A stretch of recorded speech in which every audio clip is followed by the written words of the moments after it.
تخيل إنك متسلق جبال محترف ومعاك فريق من أعز أصحابك، وفجأة في ليلة واحدة كلكوا تموتوا بطريقة ملهاش أي تفسير منطقي.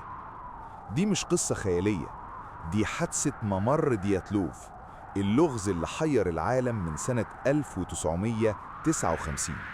9 شباب روسيين خرجوا في رحلة استكشافية لجبال الأورال المثلجة، ومحدش منهم رجع حي. لما فرق الإنقاذ لقت الخيمة بتاعتهم كانت الصدمة. الخيمة مقطوعة من جوه بسكاكين، وكأنهم كانوا بيهربوا من حاجة مرعبة هجمت عليهم فجأة. الغريب إنهم خرجوا في عز التلج بملابسهم الداخلية ومن غير جزم، والأغرب إن الجثث كان فيها إصابات داخلية رهيبة، ضلوع متكسرة وجمجمة محطمة، وكأن قوة خفية هي اللي عملت كده.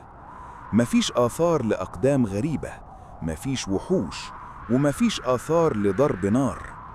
لحد النهاردة النظريات كتير، من أول انهيار جليدي صامت لحد تجارب عسكرية سرية، أو حتى كائنات مش من عالمنا. تفتكروا إيه اللي ممكن يخلي 9 محترفين يهربوا من خيمتهم في عز البرد للموت المحتوم؟ اكتب لي رأيك في الكومنتات. دي قصص من الواقع، وما تنساش الفولو للحقيقة.